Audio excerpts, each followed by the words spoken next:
Man, I'm gonna die from this. Okay. Take a step back, think.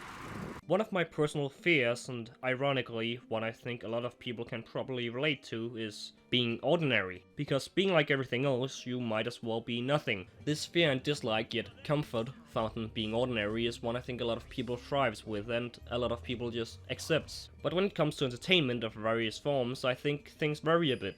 Content that is mediocre in quality is usually produced with more emphasis on the financial success rather than an artistic one. If it's nothing special, then for the most part it's boring. That's not to say that there can't be enjoyment found in what may be mediocre. What it already comes down to is a collection of elements that makes up a bigger whole. It's only when a movie or whatever is made with such a lack of talent and inspiration from all sides that I truly lose all hope for a project. When there's no new ideas and absolutely no new ways of executing them, the lack of artistic vision causes the art to go stale. And what's the point of seeking art in what may be lazily produced to be unspecial? Movies can be made with mediocre production value but still end up being entertaining. Maybe because they had an inspired, hilarious idea behind them and the director just went crazy with how stupid it could get. Or maybe the acting and characters are so over the top you can't take your eyes off them for a minute. Two of these movies would for me be the first Sam Raimi Spider-Man film and the first installment in the Harry Potter franchise. And that's not to say that they are necessarily mediocre, but their production isn't anything particularly noteworthy. It is the clear heart put into the content that pulls it out of what could be a bit of a mediocrity pitfall, which I think both successors of these films actually kind of fall into. Sam Raimi's Spider-Man trilogy is one of the most universally adored film series of the last few centuries, with most people leaning towards the sequel being the best of the series and to many a bit of a masterpiece. But I personally couldn't disagree more.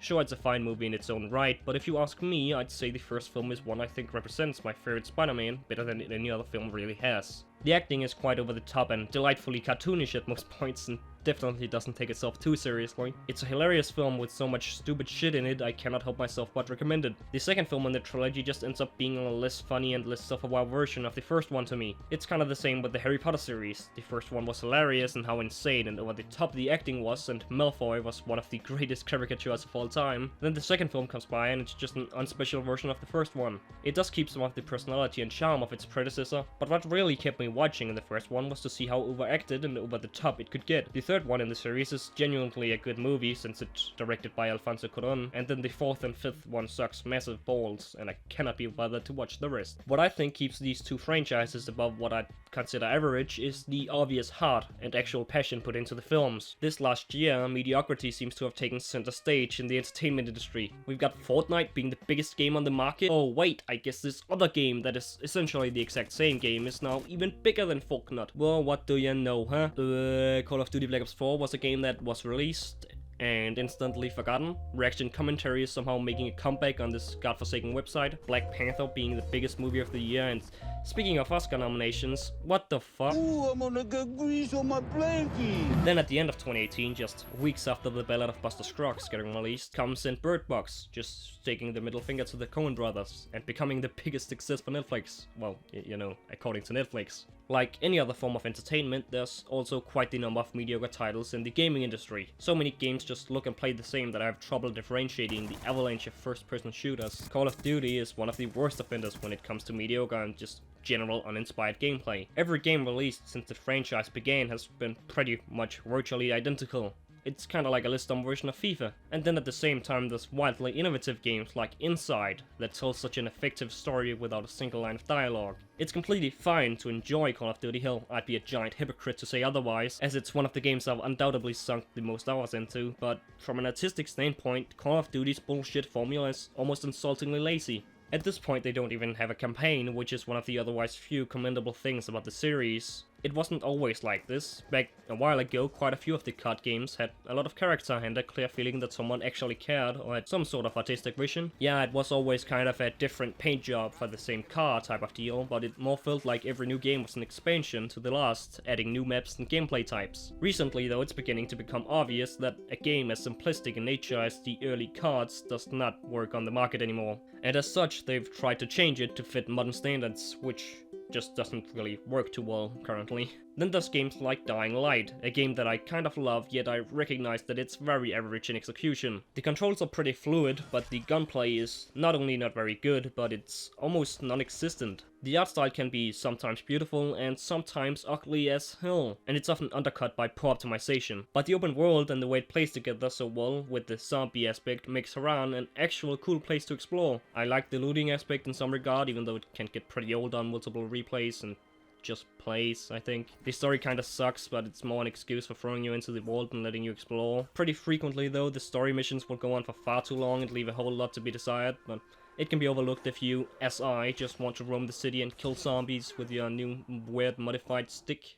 And because of that, they are not average to me, because that's something. Something stands out, even if it's just vaguely. My personal favorite game is currently Firewatch, a fairly well-written game about a man who tries to escape the pain caused by his wife's dementia. It's clearly not average, and it tells a smart story through some good dialogue as you get to walk around and admire the game design and art style. Yeah, it admittedly does play itself, but it has enough gameplay options to still keep your attention, and coupled with the great voice acting and storytelling, it completely works. That's not to say that it's a completely perfect game. As I've stated, the gameplay itself doesn't really offer much, and sometimes you can wander around without any idea of what you're really doing. Nothing's perfect, but sometimes imperfections is what makes things so special. So perfect, in a way. That's what I think God is all about in a sense. Beyond all that, Firewatch is visually stunning. The unique, aesthetically pleasing color scheme is enough on its own to make the game stand out in some sense. Style is one of the most important things when it comes to avoiding indifferent content. Hell, Don't Starve wouldn't be half as fun if it didn't have such an outstanding art style. Take Wes Anderson. If we pretend for a moment that every aspect aside from his shot composition and visual flair was nothing special or even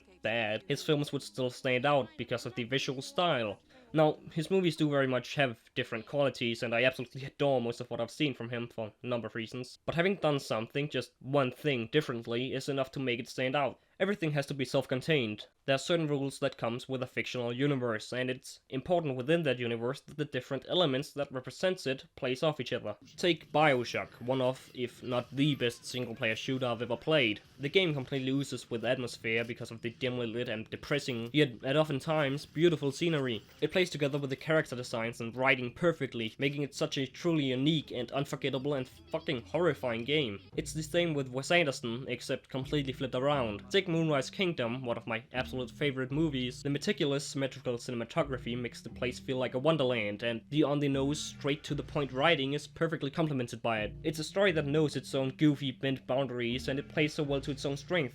In gaming, a lot of the time, visual details can help make the gameplay clearer. For an example, Superhot, which along with some really awesome gameplay mechanics has a fantastic art style. The game's main mechanic is that time moves when you move, which pretty much translates to you get to be an assassin who controls time. It's a very simple concept, and the art style is just as simplistic as the concept it's representing. The maps are all completely white, while throwables and weapons are black, and enemies are red, making them completely stand out from the environment. This creates so much visual clarity to where you always feel like you're in control. You're not getting killed by pixel-white invisible dots in the distance. It's simple and effective, and the story that accompanies the game is just as simple as the rest. It feels more like a modern-day arcade shooter rather than any of these other identical first-person shooters, because it actually did something different with the genre, and it appeals to its own strengths, which leads me to self-awareness. When it comes to the actual topic of attempting to reach beyond mediocrity and the struggle of staying different and interesting while still being yourself, there are several films about it, but one in particular stands out.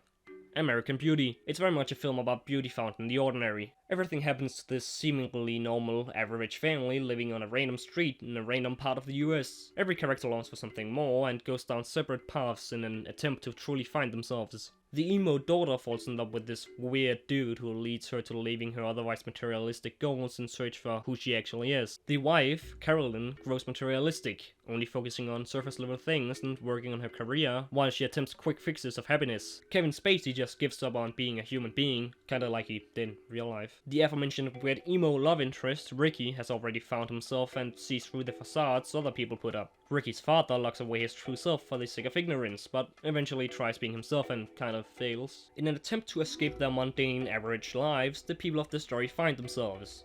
American Beauty is anything but an average film and not heavily recommended, but Sadly, a lot of films are average. There's movies like Black Panther, Harry Potter, The Chamber of Secrets, The Fundamentals of Caring, Cargo, Sinister, and so many more that aren't necessarily bad films, they just aren't good ones either. They lack the X factor. Then you've got movies like Being John Malkovich, which is just extraordinary by default. Seriously, that movie could have had the least special directing, camera work, editing, music, dialogue, and cinematography, but just because the concept is so dumbfoundingly absurd, it would stand out in some way. And that's what separates it from a truly mediocre movie. That's not to say it would be automatically a good movie, but just that if nothing else, the core idea is unique. What makes a truly mediocre movie is a boring concept.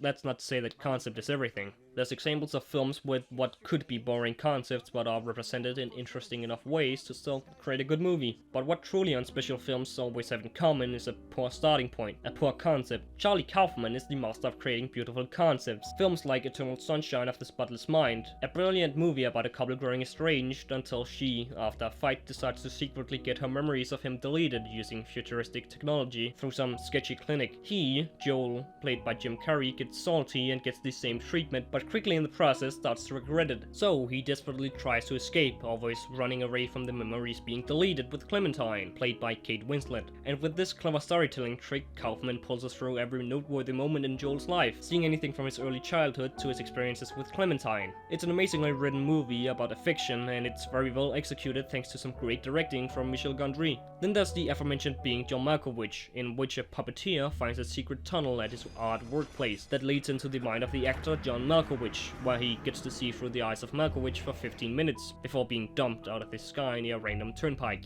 That's Anomalisa, where the film is about everything being an act and only the two main characters being actually real. All of these movies are based on absolutely absurd, over-the-top, yet brilliant ideas, and that alone shows a sense of heart and inspiration. Bird Box, on the other hand, did not have a single original thought behind it, and that's why I'd classify it as one of the most mediocre movies I've ever seen. In reality, I think it's worse than mediocre. It's not just of average quality, saying something that's already been said 1,000 times. Instead, it's saying absolutely nothing. The most I've heard was that people say the concept is good, which is funny to me because it's essentially just a dumber version of A Quiet Place. The plot goes nowhere and it spoils itself instantly. There's two almost passable performances in the movie and one that could be good, but Sarah Paulson just dies 4 minutes in before she gets to do anything. It's poorly shot, for the most part poorly acted, poorly directed, horrendously written, and most importantly, it has absolutely no personality. It neglects rewatchability because of the lack of detail and original interesting ideas. Horror movies just seem to struggle with this a lot, like Sinister, which is just so bland and unspecial that I hardly remember a single scene.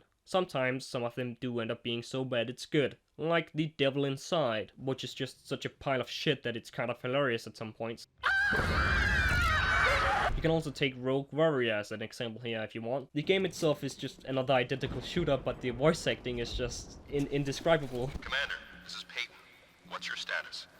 It's a total goat fuck. A lot of people say they get excited for movies that are exceptional, and movies that are exceptionally bad. While I agree to quite an extent, I think it's important to acknowledge how many different elements make different kinds of entertainment. There's so many different pieces of the puzzle, and not all the pieces have to be great. What it really means to be mediocre can be a bit difficult to establish. Mediocre movies can have somewhat standout elements, while great movies can have parts that aren't as great and meaningful as the whole. Everything is its own experience. Even if it's an otherwise useless experience, it adds to my enjoyment of other, better films. I absolutely hate Antichrist, but I still value the experience of having seen it. Jurassic Park Fallen Kingdom was one of the funniest movies I saw last year, simply because of how stupid and cliched I thought it was. Yet I wouldn't blame anyone for thinking it's a good movie. I don't get why so many people on the internet seem to have such a mentality for the I'm right, you're wrong type of thing. Point is, don't be a dickhead about how you share your opinions, and don't demean others for having theirs. I made an entire video about this. I so often see some reviewers saying something very condescending to people they don't know because of their own narcissism. If you think film can be objectively judged, and that you can stay at a moral high ground while judging others for liking films you don't, then I think you've grossly misunderstood the art form.